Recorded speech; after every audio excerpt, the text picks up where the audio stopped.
This video is not about teaching you how to run like Sonic in 360 VR, but it's about the book I'm reading, In the Blink of an Eye. Today, I'm going to teach you how to use traditional cinematic rules in immersive VR filmmaking, like framing, an angle of a shot, and camera movement. Why are these rules important in 360 storytelling, and when can you break them? I will also review some of my signature shots to inspire you to be different and creative as an immersive director or DOP. We have a lot to cover, so let's begin.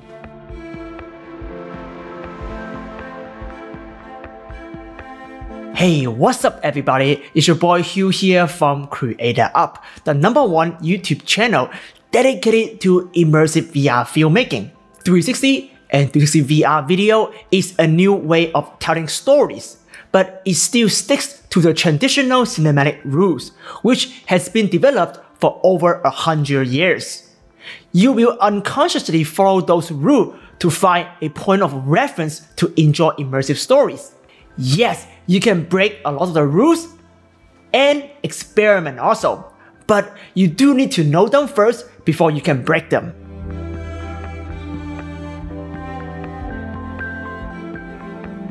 We mentioned the freedom of the frame in my 360 VR filmmaking masterclass. Basically, your frame is 360 degrees all around us, but within the 360, there are actual frames. We call this magic window. You look through these magic windows to the world of wonder. The technical term of it is FOV, field of views. Let's take the YouTube 360 web player as an example. You are looking through the 16:9 window to enjoy this 360 video. In a VR headset, you are still looking through a LED display. You just have a larger FOV. If you break down each moment, we got ourselves a frame. In Adobe Premiere, it is very easy to show this frame to help you on framing. If you have not already, click the plus icon right here and drop in the toggle VR display onto your toolbar. Turn on the VR display. Here's what I like to do in my editing as I set my magic window to exactly 16:9. To do that, you right click VR videos, settings, and set the monitor view horizontal to 160 degrees. NANI?!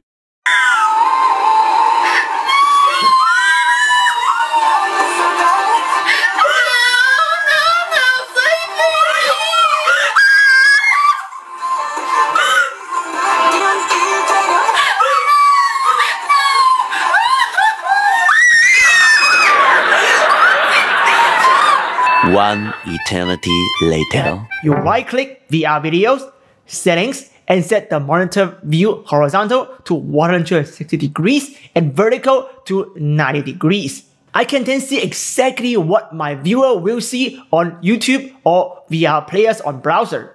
This is what the viewer will see at first when they put on a VR headset as well. Next, let's talk about framing. The extreme wide shot, also known as establishing shot, is a great way to tell the viewers where they are. These shots are often used as the first shot of a new scene to establishing where the story is taking place. This is one of the most important shots in 360. When viewers are first teleported into a new virtual world, they are disoriented. Their subconscious is trying to figure out where they are and why they are there. Unlike traditional cinema, you need to give them extra time to be grounded. Some directors will even give viewers as long as 30 seconds to look around to reorient themselves. In the establishing shot, I would suggest not to introduce your characters straight away. The shot should not have a focus point and it gives viewers a perfect excuse to look around. explore and enjoy what VR has to offer. It's kind of like a kid just arriving on the playground full of energy and giving them time to play. Even though the extreme wide shot shouldn't have a clear focus point, you can use composition to guide viewer to look at where you want them to look at, so the viewers will not miss the protagonist or the character that you are going to introduce in the next shot, the wide shot. Here is a view of the front as a wide open lake, but if you turn around, you see the bridge sitting blocking half of your back. So you as a viewers know this is the back side of the action. You will now turn back as there's not much going on there.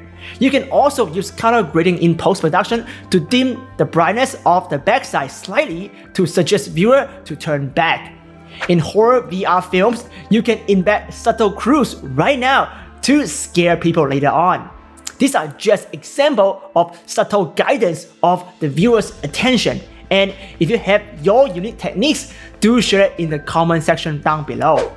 Wide shot is when you introduce the protagonist. It is usually not so necessary for 360 video. I tend to ask the talent to walk into the frame from a distance to minimize cutting. We'll talk about cutting in my full course, so stay tuned. Full shot.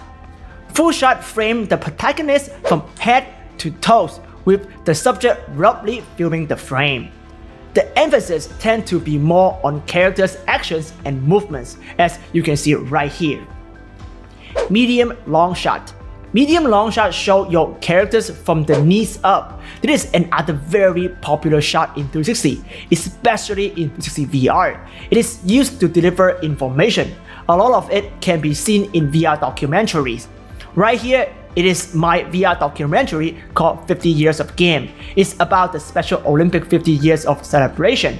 And here is a clear example of media long shot. There is also a practical reason why we use this a lot instead of medium or close-up shot for interviews in VR. We don't use B-roll or cut as often as traditional cinema. We will see the speaker for a longer time. If it is too close, it gets uncomfortable quickly. When I say uncomfortable, I mean the stereo disparity for 360 VR video. Close objects tend to have a larger stereo disparity, aka more 3D. It looks cool, but not for a long period of time. The medium shot.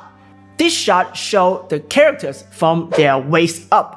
It is a very common and comfortable shot in traditional cinema, but not so much in 360 VR, because now the characters are getting into the viewer's personal bubble.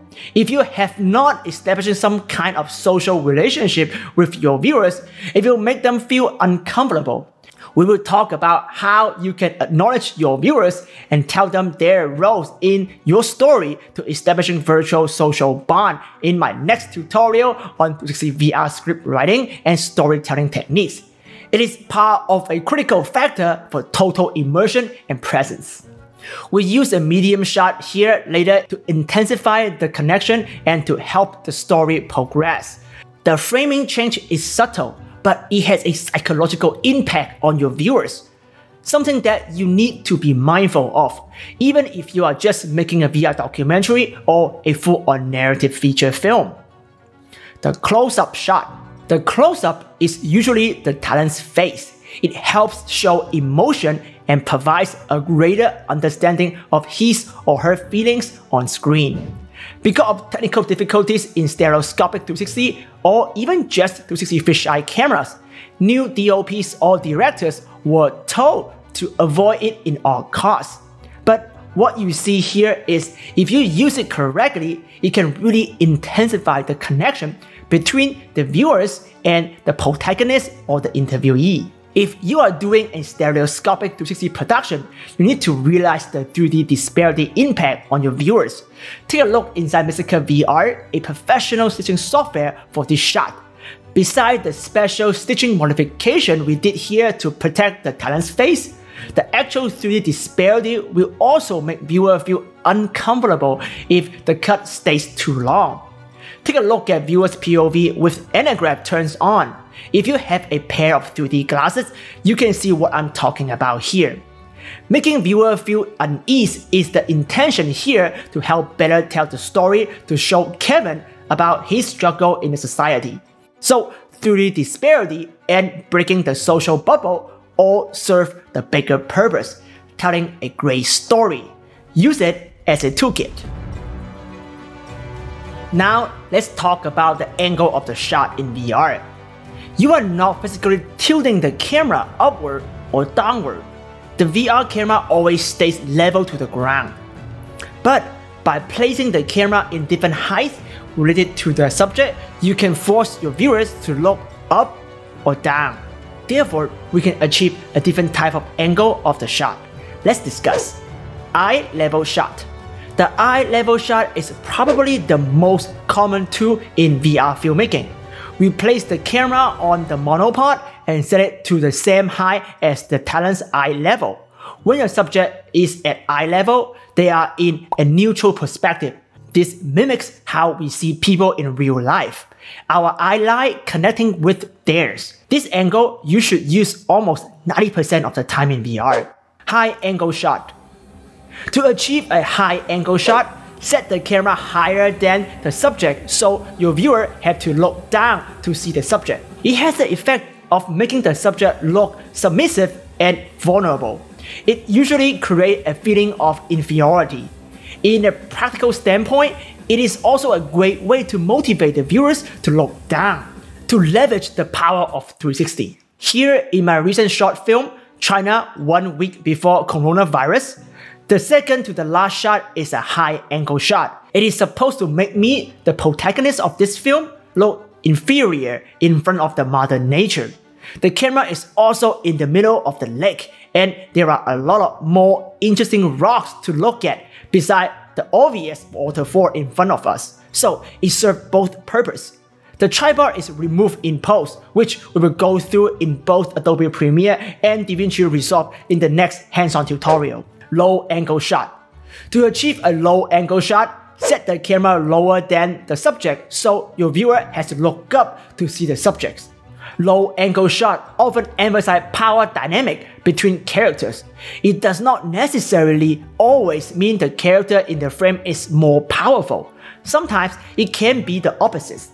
In VR filmmaking, we generally don't put the camera too low. It is harder for viewers to look up than to look down. As you see this shot right here in my Special Olympic documentary, the camera is just right below his eye level. The camera position is actually lower than that, but because of the fixed shot distortion, the camera ends up looking higher than its actual position. Make sure you run tests on set to achieve the optimal height. Here, the low angle does show the power of our Olympian. It's very subtle, so don't overdo it. 360 walking shot. This is a unique angle that can only be done in 360. There is no name for it in traditional cinema because you just can't do it. So I like to call it the 360 walking shot. It is kind of a low angle shot. Basically, you give the talent a consumer 360 camera like the Insta360 One X or GoPro MAX and let them walk with it.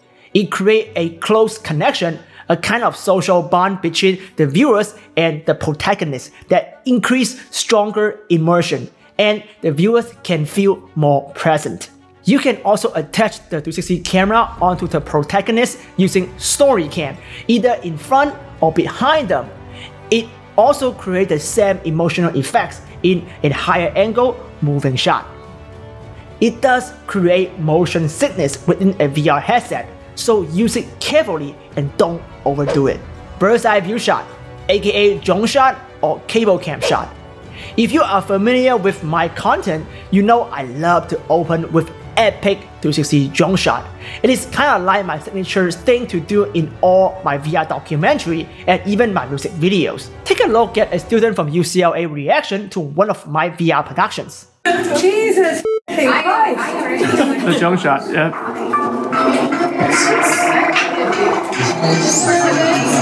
What?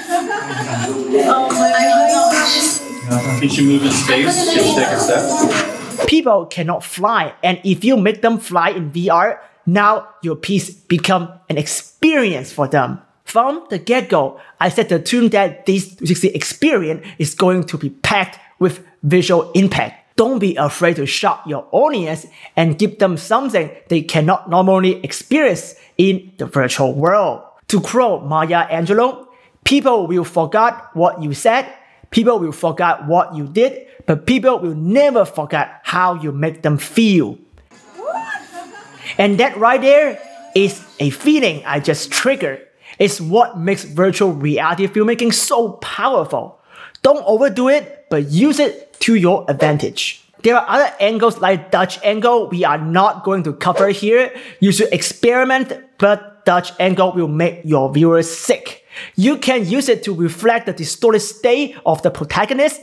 My friend made a sci-fi piece with POV capture, and there are lots of Dutch angle when the protagonist, which is the viewers, is on drugs. It makes sense to be uncomfortable. The Limit, directed by Robert Rodriguez, also used lots of fast camera movements and Dutch angle. Can you tell Rodriguez is doing it wrong? No. It is an art form. There's no right or wrong answers. The last category of traditional cinematic rule is camera movement. If you know me, I use lots of camera movement using Motion Impossible Mantis rover, cable cam, drone, and sometimes post-production virtual camera movement. This is again not very common in VR production. Directors worry about creating motion sickness toward the viewers. Yes, some of them tend to get motion sick easily, but again, not everyone likes action movie and not everyone likes rom-coms. Same as VR filmmaking. You cannot make a piece to appeal to everyone. Lots of people putting on a VR headset and are looking for an adventure. Give them that with tasteful camera movements. But before moving your camera, ask yourself this question. How does your camera movement support the story? In the end, you are not moving your VR camera, but viewers' points of attention. VR camera movement is a lot more complicated than just putting your camera on a gimbal or on a crane. So I will say that for my next 360 filmmaking course that's coming up on LinkedIn Learning. Thank you for spending time with me, geeking out on VR filmmaking techniques and theories. I hope you enjoyed this new series focused on the VR storytelling basic to help you tell better stories in VR. Video making or filmmaking is an art. Knowing how to operate your camera or software is not enough. Challenge yourself to be a better immersive content creator, to stand out and be successful. I'm here to help, so do ask me questions in the comment section down below. Start a discussion with other viewers as well, and learn from each other. There's no right or wrong answer in cinema. Always ask for feedback and learn from yours or others' mistakes. I am providing all my knowledge free with love to help the immersive community. It will help me a lot if you can give this video a thumb up and share it to others on your social media. If you are new here, don't forget to subscribe and hit the notification bell so you don't miss out on the next tutorials or camera reviews. If you are in lockdown because of COVID-19, we have a lot of educational videos and immersive film on Creator Up or our official Oculus TV channel. By the way, the slow-mo guys in VR is out now on Oculus TV. Oculus and the media team did a great job on this series. Go check it out and get inspired. As always, stay safe and I will see you in the next video.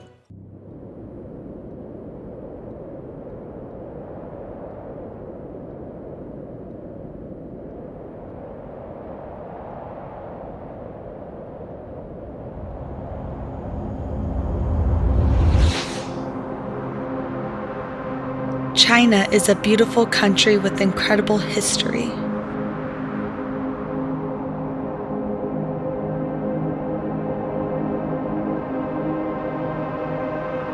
Recently, it has become known for one thing: the coronavirus.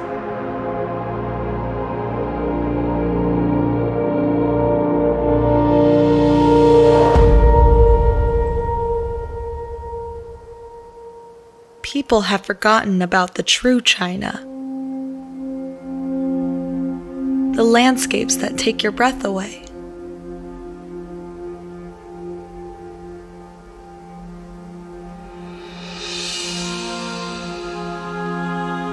the monuments that inspire awe.